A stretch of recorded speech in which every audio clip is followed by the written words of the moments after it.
waktu itu juga ada sebetulnya malam hari itu saya harus ada pemberkatan orang meninggal. Saya langsung cek ke kapel, saya buka petinya, oke, beliau masih tiduran di dalam peti, jadi oke. Saya takutnya kalau beliau lari keluar gitu kan. Iya, karena gempa ya. Mari kita duduk dan berkumpul di sini, hilangkan duka lara dan beban di hati, mendengarkan renungan yang menginspirasi. Pojok Iman.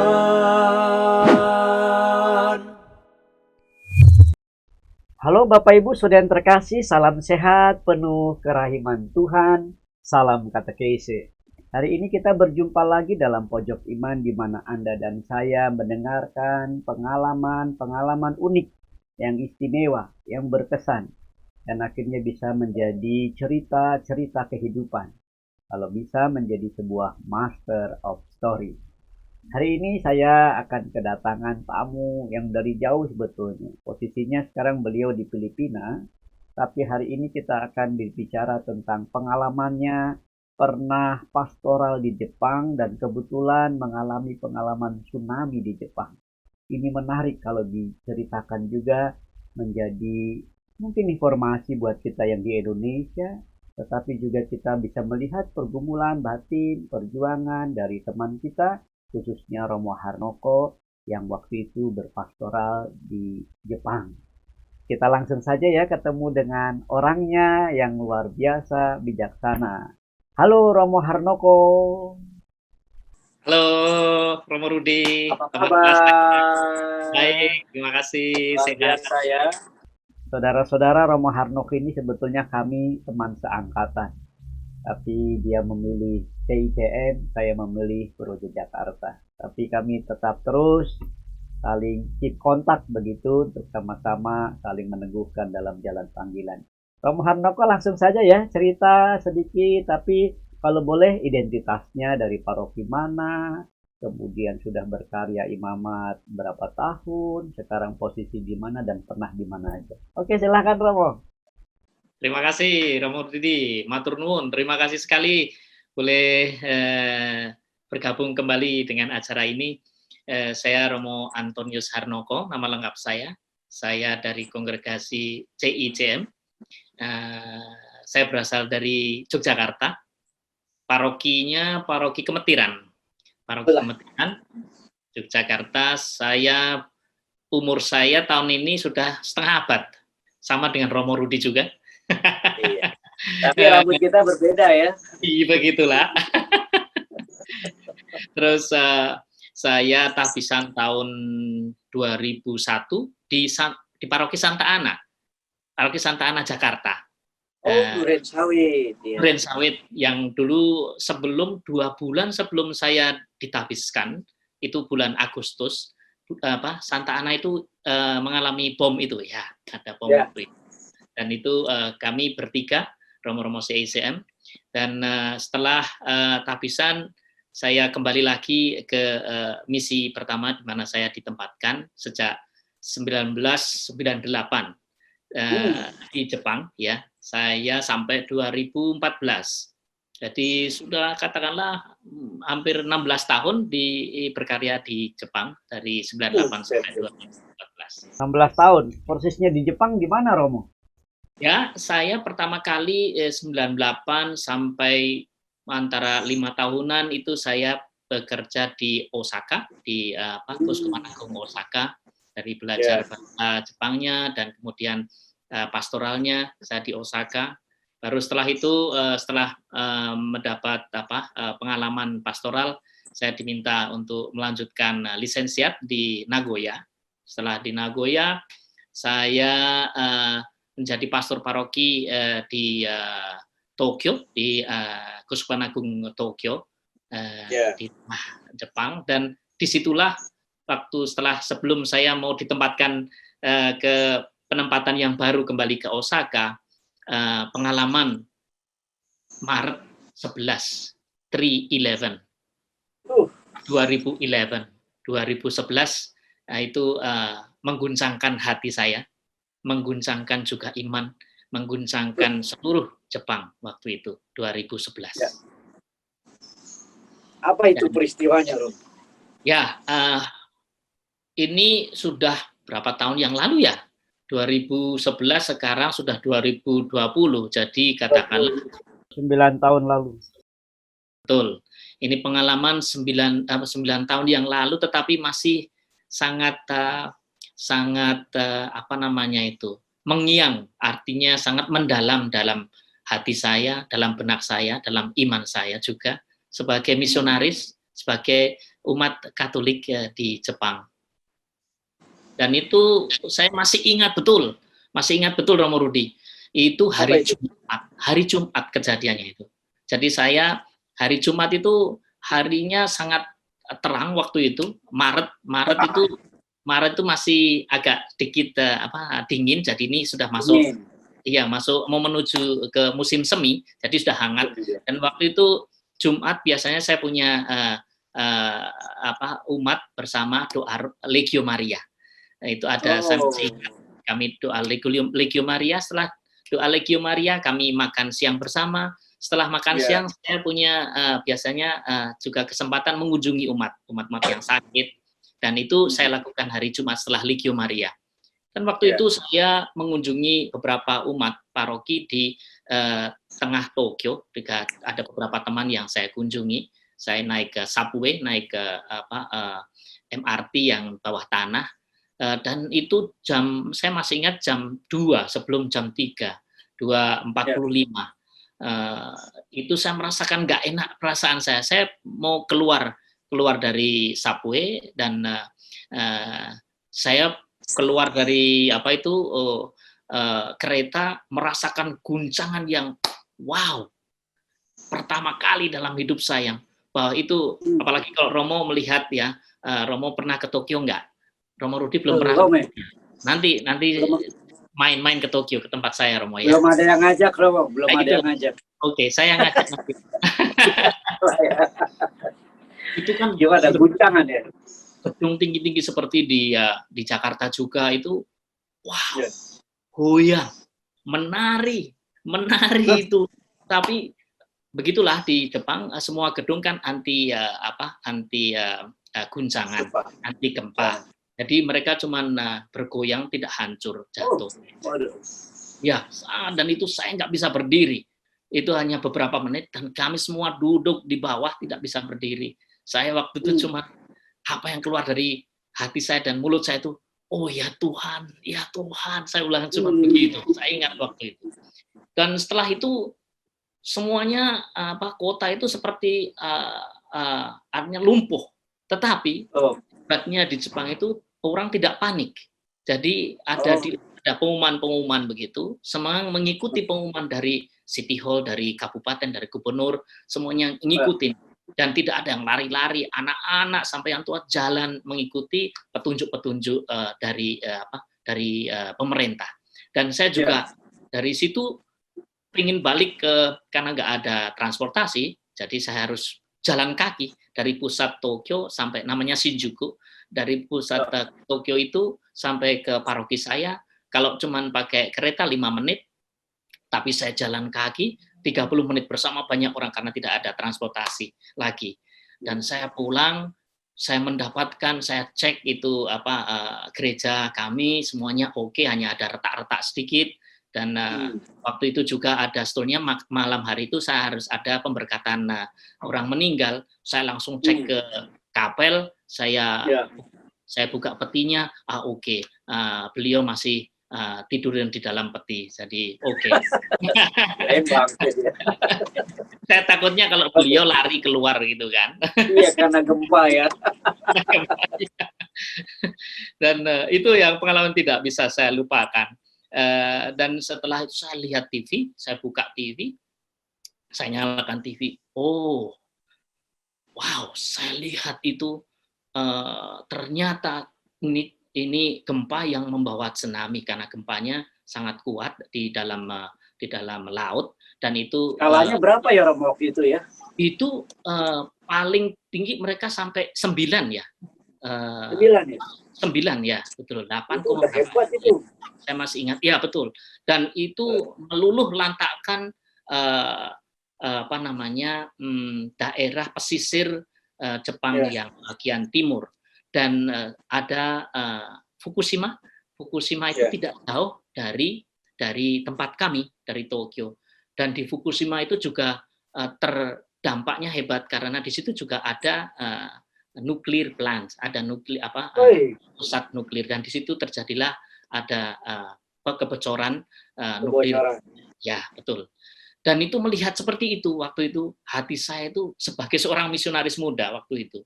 Saya merasa, wah, saya kan sudah tahu mendapat penempatan baru di Osaka. Terus saya langsung berkeinginan sebagai seorang misionaris itu, saya ingin ke sana membantu karena tidak jauh dari Tokyo. Saya merasa bahwa keuskupan ini, keuskupan itu semuanya keuskupan yang terdampak keras itu keuskupan Sendai. Terus saya mohon supaya saya boleh pindah atau bekerja di daerah situ. Saya merasa itu dan saya mengungkapkan hal itu kepada provinsial saya, superior saya, pimpinan saya waktu itu. Dan beliau menanggapi baik keinginan saya, tapi saya masih ingat bahwa beliau sangat bijaksana mengungkapkan. Dia bilang, tunggu dulu sebentar. Ini masih banyak orang yang datang artinya dari membantu dari daerah mana-mana. Jadi masih amburadul gitu. Jadi justru kita menunggu sampai waktu yang tepat di mana kita bisa membantu sesuai dengan karisma kita. Dan itu betul, saya punya 6 bulan menunggu. Waktu saya mendapat pendapat baru sambil menunggu, saya mempersiapkan hati. Disitulah Romo Rudi. Di sini pengalaman iman baru. Menunggu itu ternyata seperti ibu yang hamil. Memberikan waktu untuk anak itu berkembang.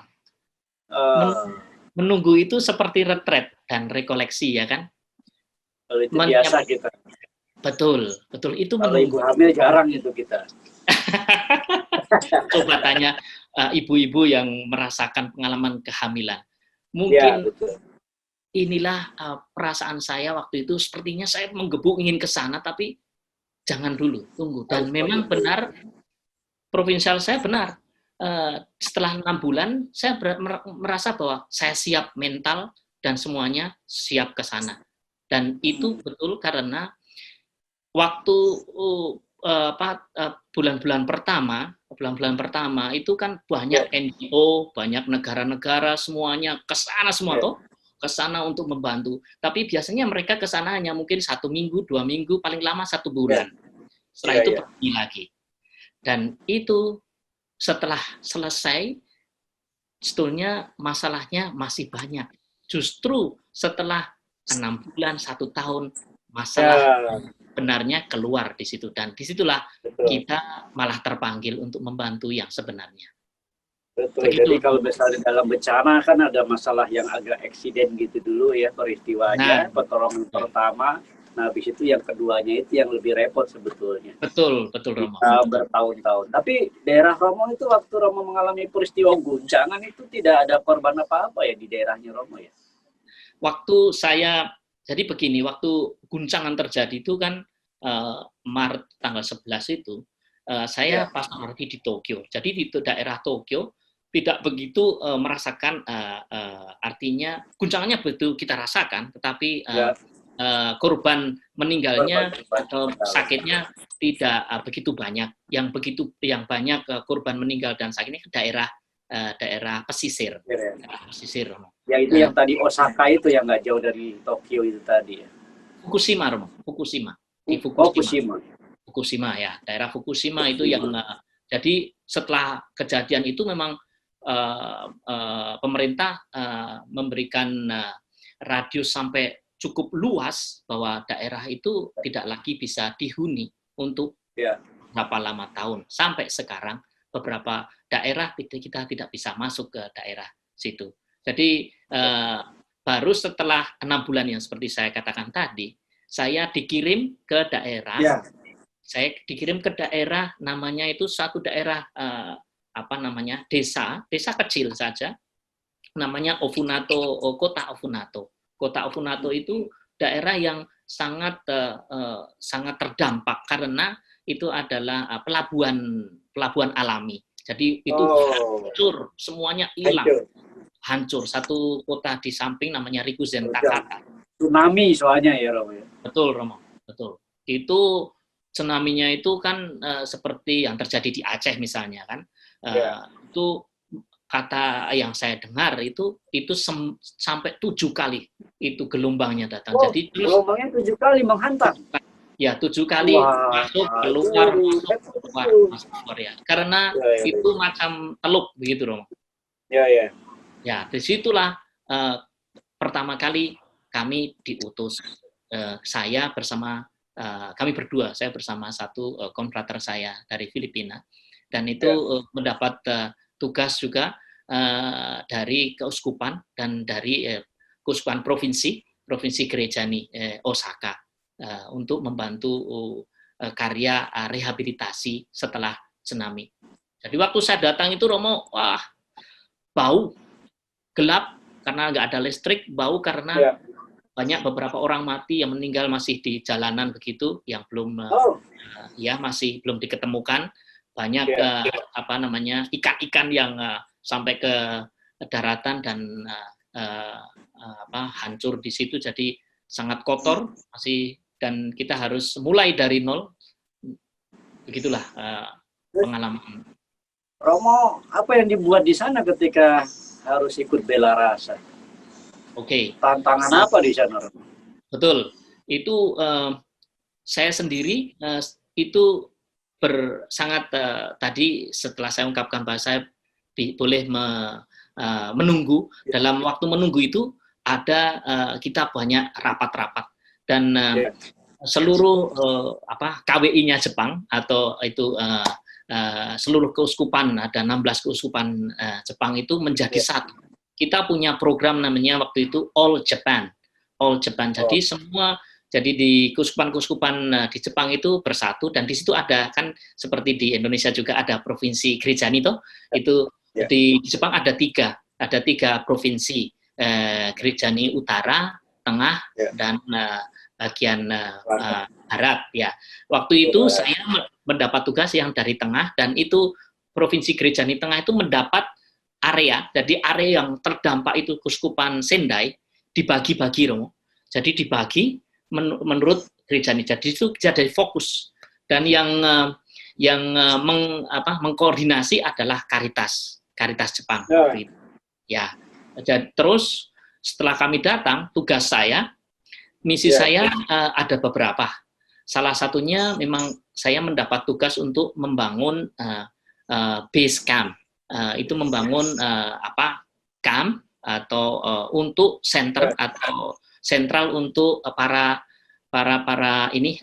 volunteer, para sukarelawan. Ya, sukarelawan. Tapi ini prosesnya panjang. Jadi saya beberapa imam dan suster, yang imam dari Projo Osaka juga mendapat tugas untuk membangun kampnya. Jadi saya mendapat tugas untuk menyiapkan software-nya. Saya harus mencari staff lokalnya, saya harus membuat program kerja, saya harus mencari penyaluran kalau misalnya ada bantuan-bantuan segala macam ke kota itu, dan saya harus membuat program bersama dengan kabupaten, dengan provinsi di daerah di mana saya berada itu. Memang sangat. Jadi otomatis Romo sudah jadi tim pengendali bencana dong kayak gitu ya. Seperti itulah, dan itu pengalaman bagus. Saya tidak punya pengalaman atau belajar tentang pengendalian bencana, tetapi belajar dari kenyataan, dan itu sangat challenging ya, sangat menantang. Ya. Kalau kami di sini buat setiap paroki waktu itu ketika ada bencana-bencana di setiap paroki di Keuskupan Jakarta itu sudah punya tim pengendali bencana, karena di sini kan bisa banjir sewaktu-waktu, terutama itu yang banjir tahunan.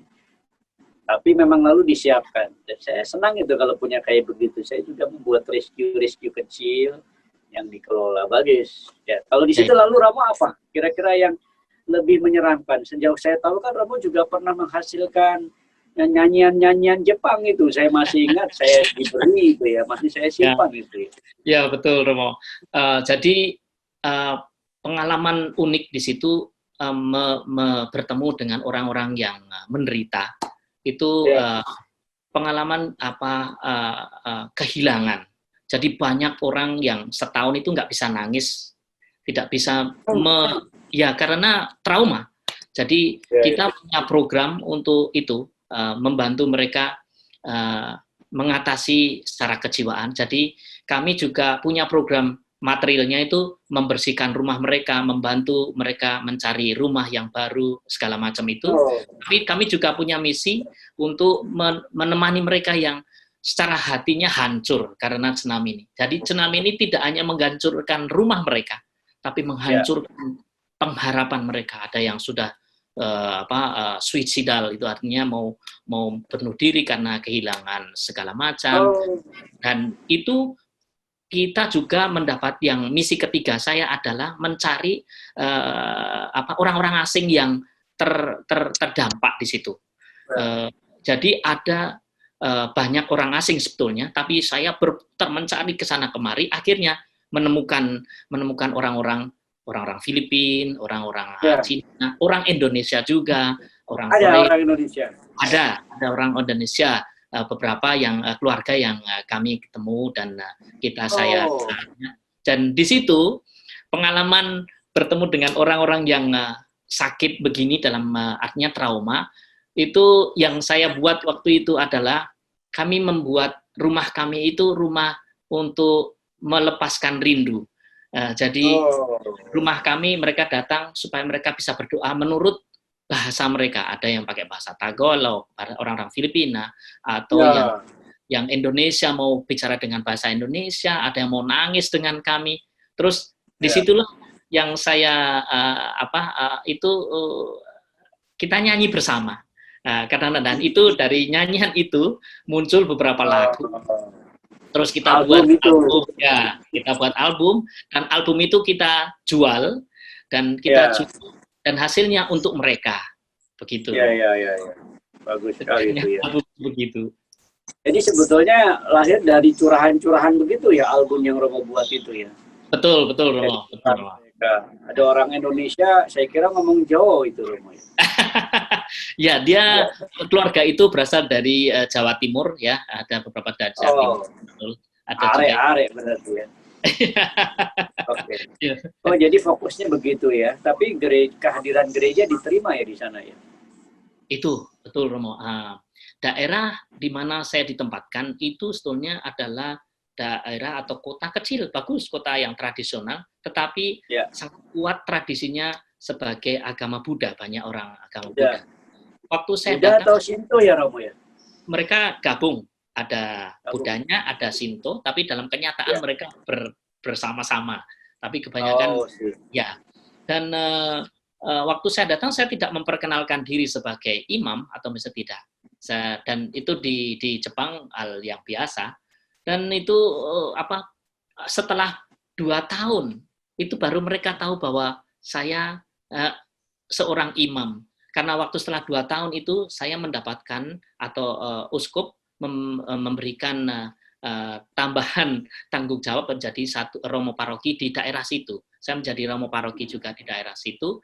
Baru mereka tahu, loh, romo yang membantu, yang sering kerja bersama kami, yang bersihkan jalanan bersama kami ini romo toh. Romo iya begitu. Baru mereka tahu bahwa saya. Emang kamu nggak memperkenalkan diri ya, penyamaran gitu ya? Enggak juga sih, artinya supaya mereka suster-suster. Ya.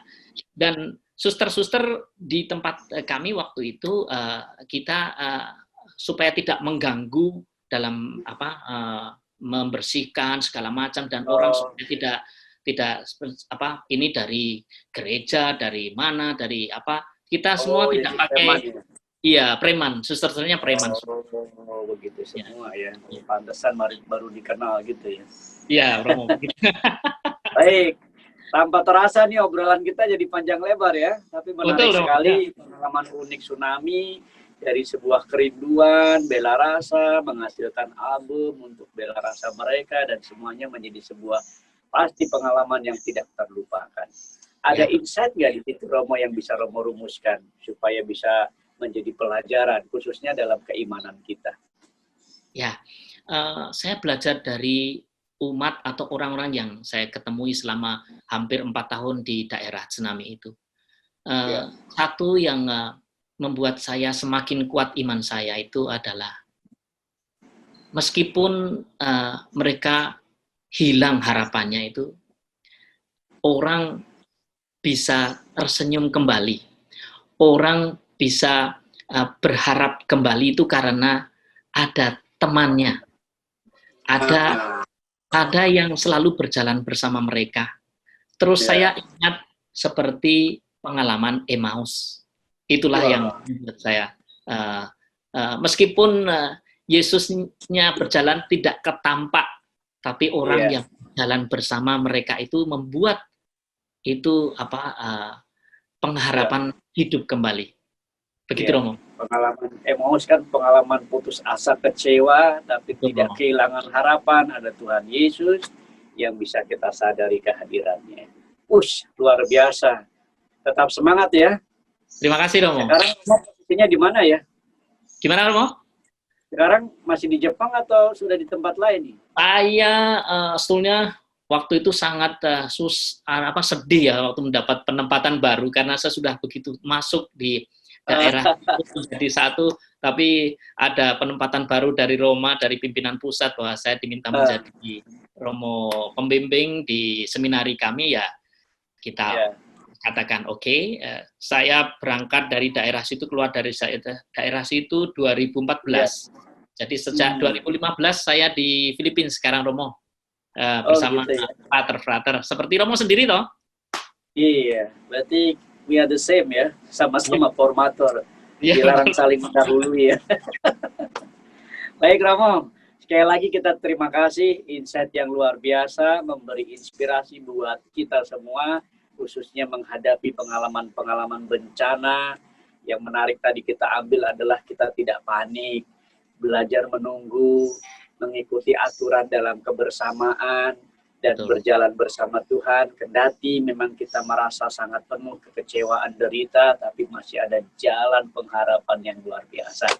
Ini pengalaman yang bagi kita inspiring. Sekali lagi Romo Harnoko, terima kasih untuk kesaksian memberi warna bagi pojok iman ini. Terima kasih ya Romo ya. Sama-sama. Bapak Ibu sudah terkasih, inilah sebuah kesaksian luar biasa dari teman kita Romo Harnoko, karya lama di Jepang dan sekarang ada di Filipina. Bagaimana pengalaman tsunami memberi warna tersendiri, khususnya untuk waspada dalam bencana apapun, Tuhan tetap hadir. Akhirnya Bapak Ibu sedang terkasih, jalan-jalan bersama teman menyusuri desa dan kota. Mari kita hidup penuh dengan iman, mewartakan kabar sukacita. Mari kita duduk dan Thanks for watching guys. Pojok Iman. Pojok